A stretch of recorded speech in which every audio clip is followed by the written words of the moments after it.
welcome. My name is Professor Gerald Dickinson here at the University of Pittsburgh School of Law, and this is the first episode of the Pitt Law Faculty and Student Vlog. I'm joined here by Professor David Harris here at the University of Pittsburgh School of Law, Sally Ann Semenko, Chair and Professor of Law. David, welcome.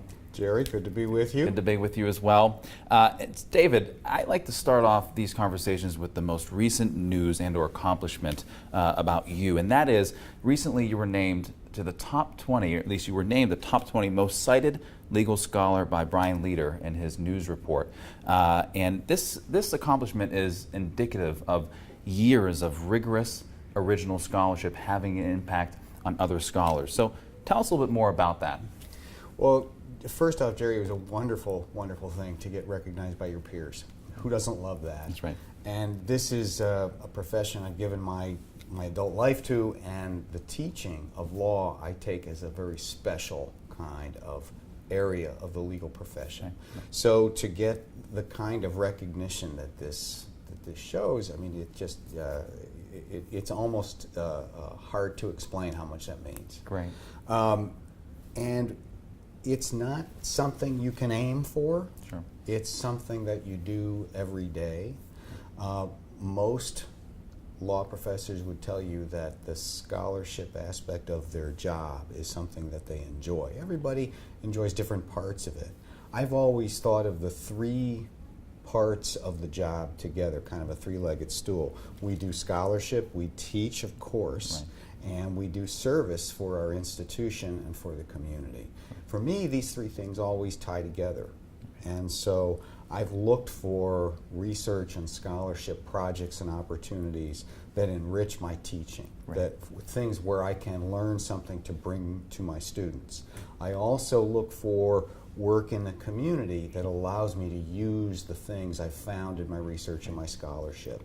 And so to me, this all is part of one whole, right, and they all support each other. Right, wonderful. And I want to come back to the synergies you just mentioned between scholarship, teaching, and community activism. But first, in light of the recent accomplishment on being named most cited legal scholar, I do want to ask you about a recent, or at least forthcoming law review article in the Ohio State Law Journal.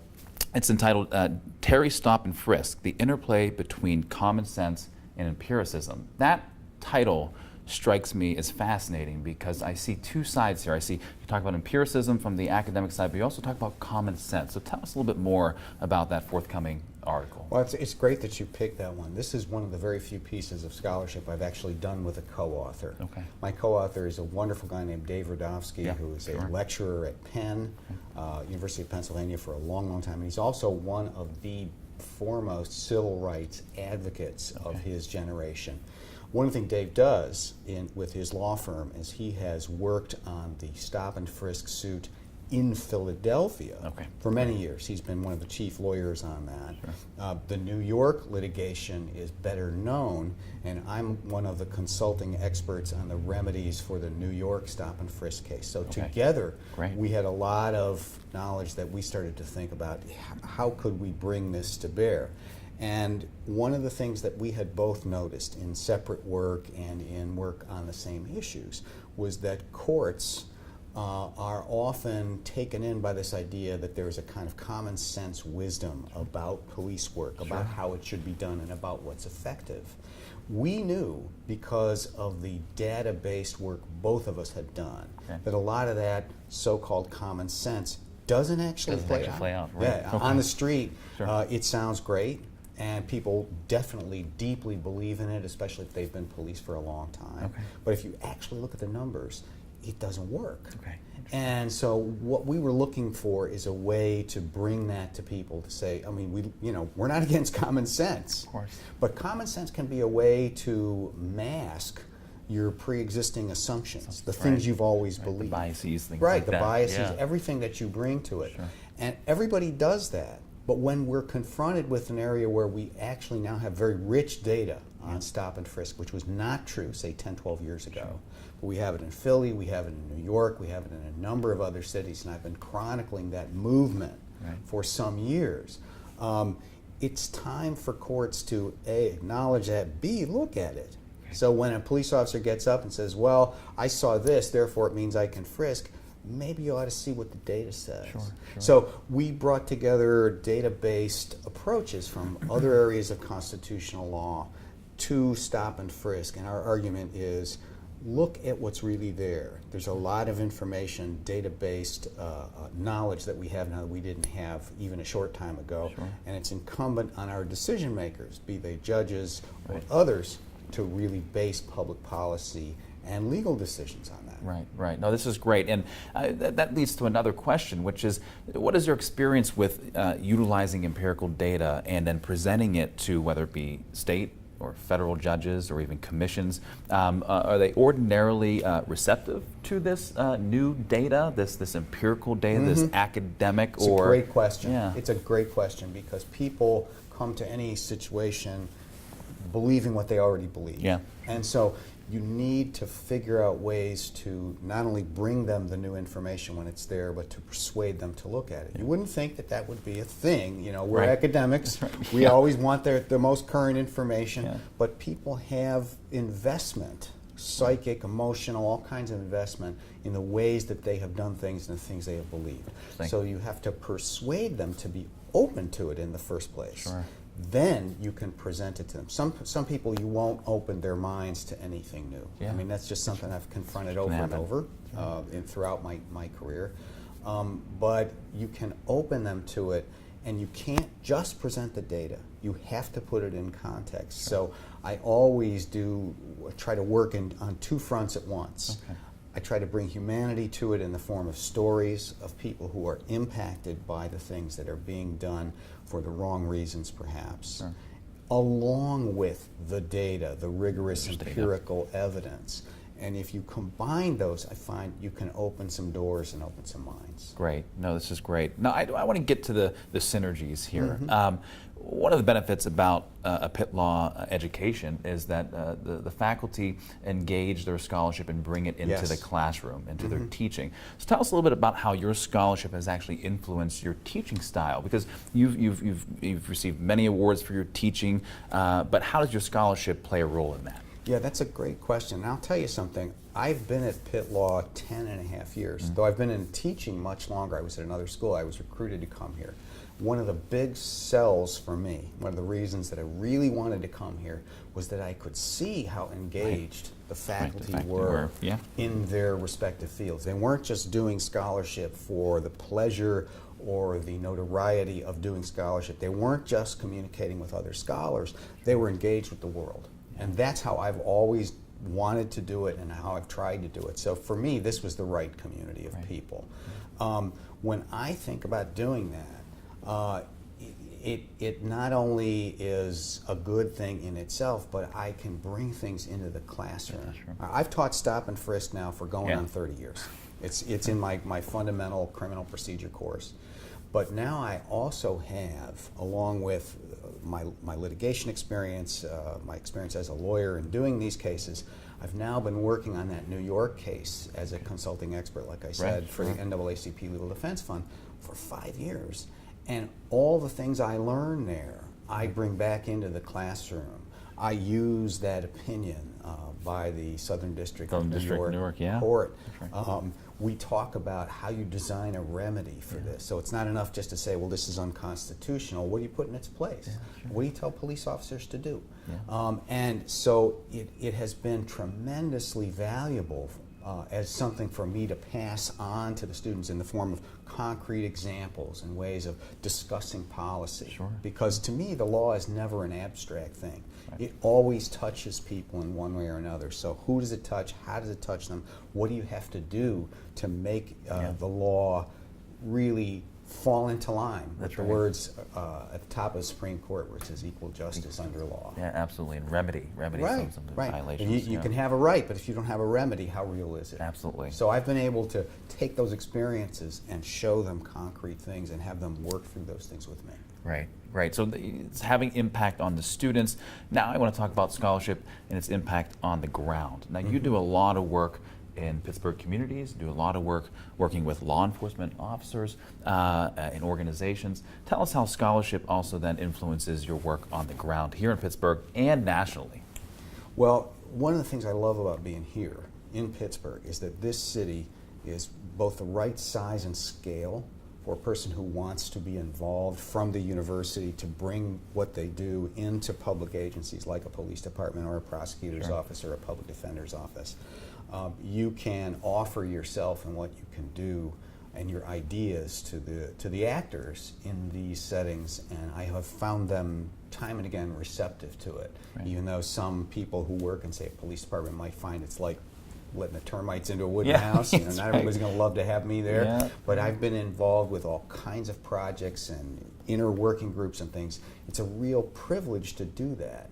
And when you can bring the things that you have done to those institutions, and you can say, look, I know, maybe you've always done it like this, but consider this. Absolutely. Here's a plan. Here's something that the department in Oakland, California is doing, or Detroit, Michigan. Consider this.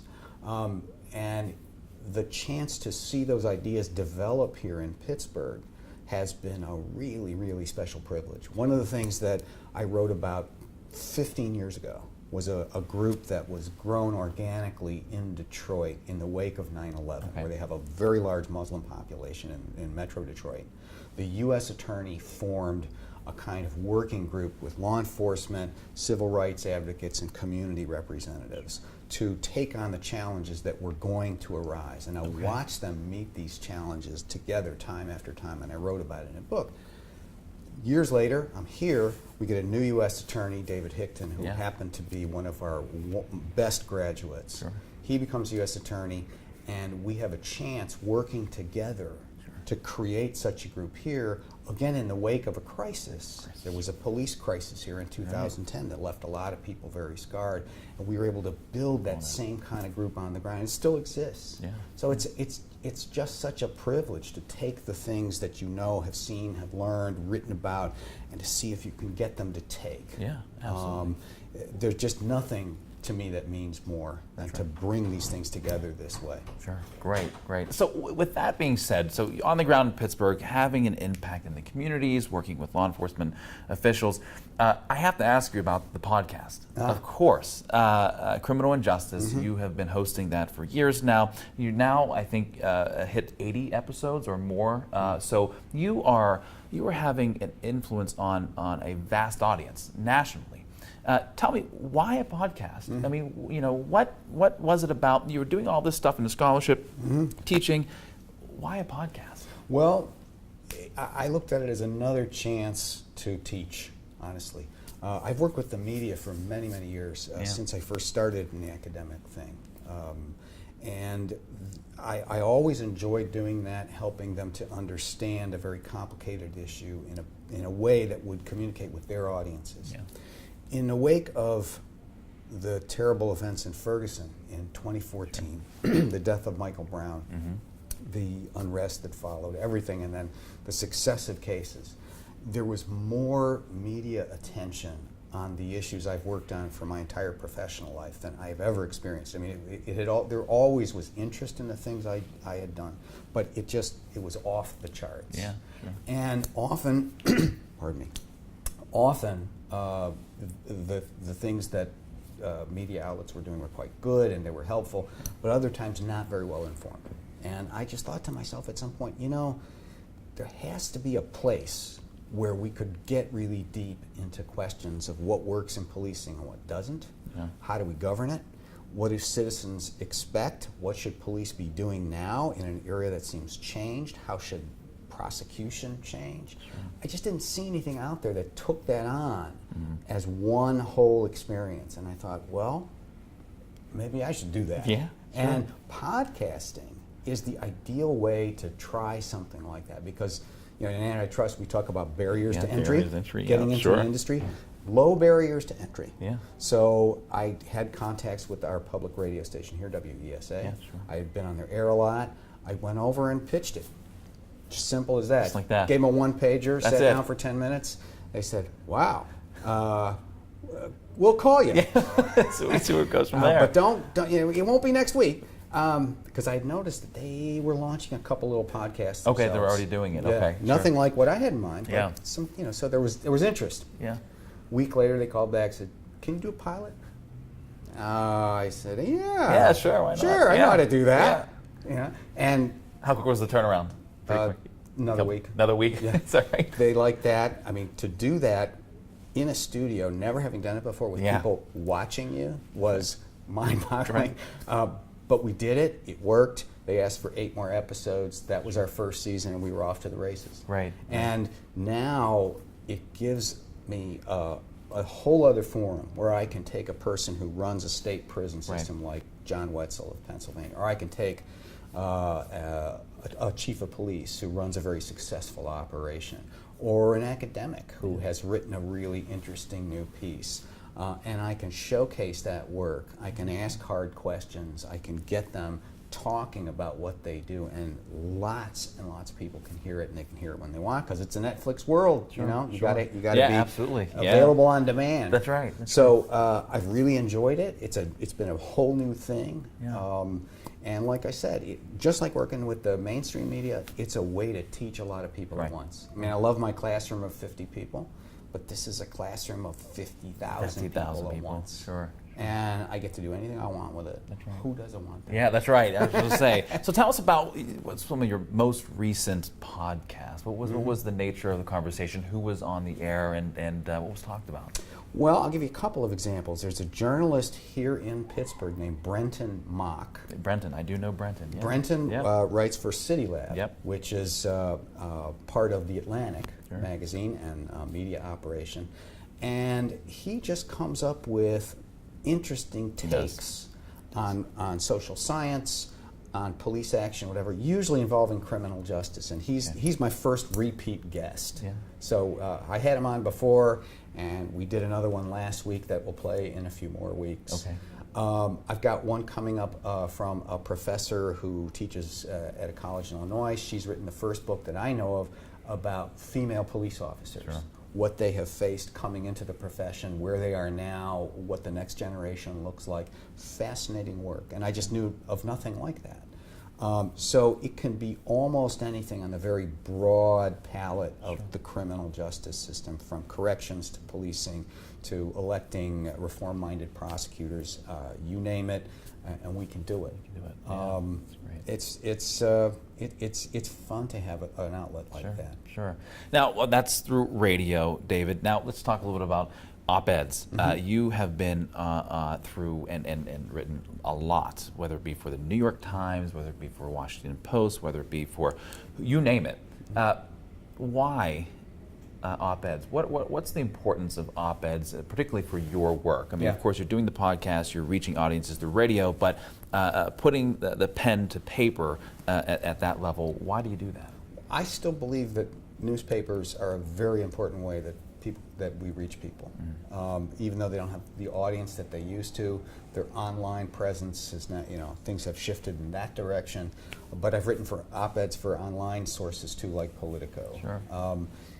I think the ability to take an idea, maybe a complicated one, and to put it in that format, which is pretty generally 700 to 800 to 900 words, not more, is an important way to spread your ideas into areas where people would not know of them. So I write a journal article, and I've been pretty successful with those.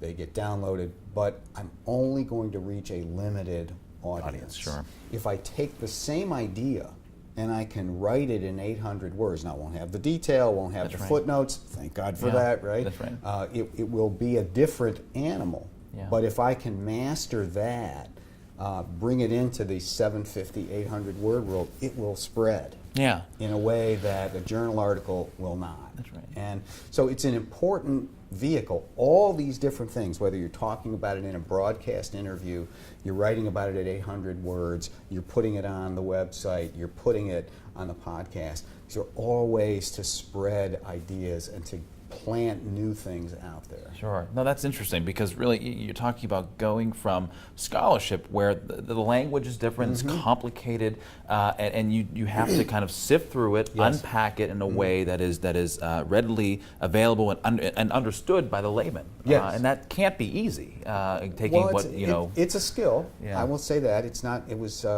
it was something I had to learn because, like you said, Jerry, I mean, we're used to standing up, and I always think of a class in a law school like we're taking a watch, like one of those old-fashioned watches with all the gears and stuff. We take it off and we show everybody where they're, and here's how they work, and then we take it apart and we say, here's what this piece does, here's what that piece does, and then we put it all back together. You can't do that in 800 words. You have to find what the essence of it is, the central point. You can't make more than 1 or 2 points in 800 words.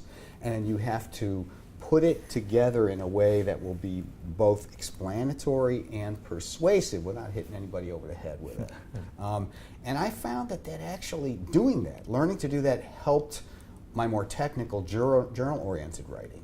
It made it more concise, got to the point quicker, it sharpened it in ways that I think were very helpful. So it was something that I picked up at the beginning of my career and began to do more and more of. And I have never regretted it. I always think if somebody says to me, hey, would you write this piece for my website, my this, my that, if I have time, I'll do it. You do it, yeah. Great. Well, David, tell us a little bit about your current projects, whether it be scholarship or on the ground, and then also tell us a little bit about where you see yourself in the next 5-10 years in terms of your work in criminal justice, on race-related issues, in law enforcement, and also immigration. Where do you see yourself, and where are you going with your work?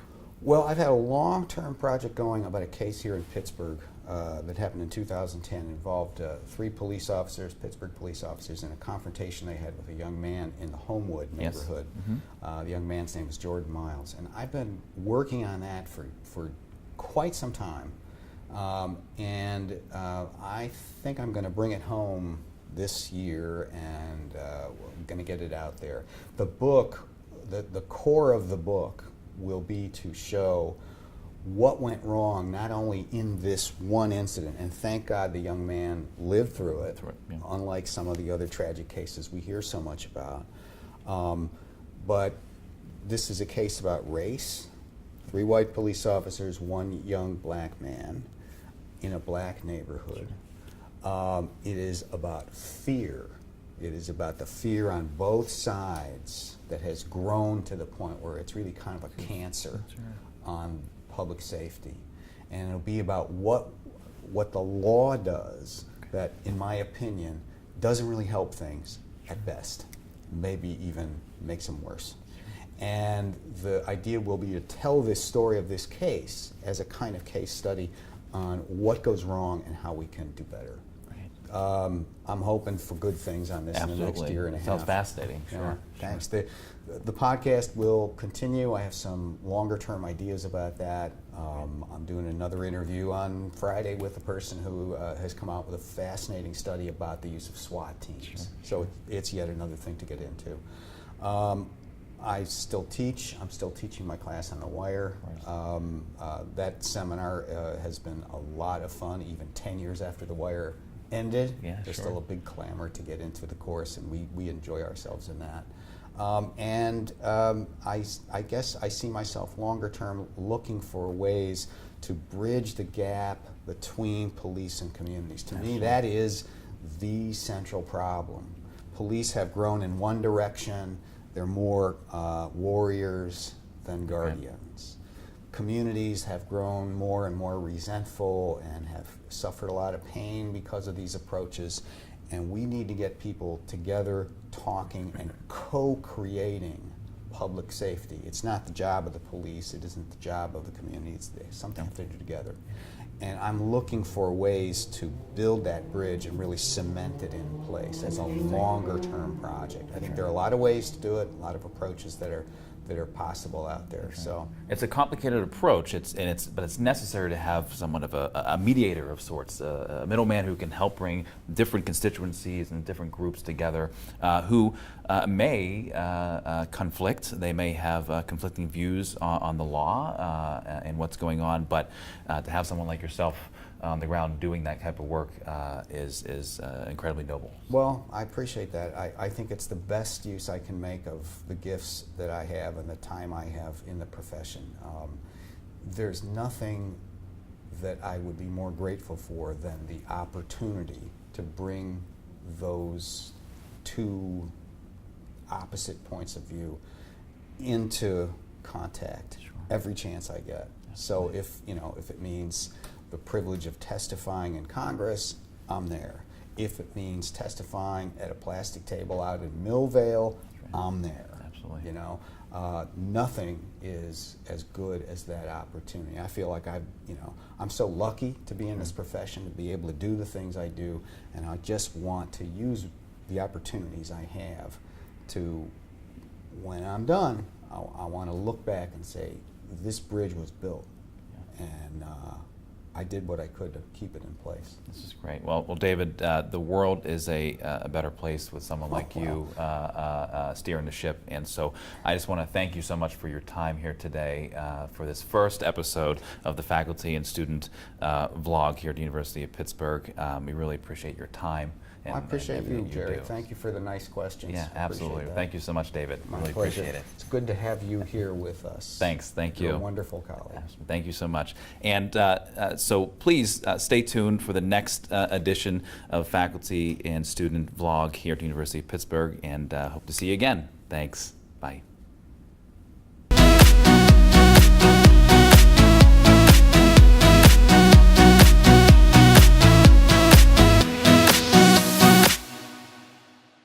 Well, we thought we would have bloopers or something of the sort. So David, as a young scholar, I'm talking about me here.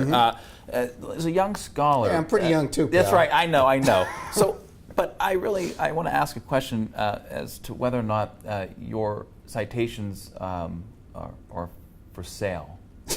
Could I? Because you have a lot, and you don't need to hold on to them forever. I mean, are they transferable? Are they taxed? Nobody says that you can't. Okay. I've heard that you can buy Twitter followers. Okay. I don't know why you couldn't buy this. Okay. I would like to do that. Let's talk more about that. You and also Oren Kerr. Oren's at the top of that top 20 list, and he has some thousands or so, and I think I could really use some as a younger scholar, given my trajectory. So if you know a way, or at least let me know the price after the show. Okay.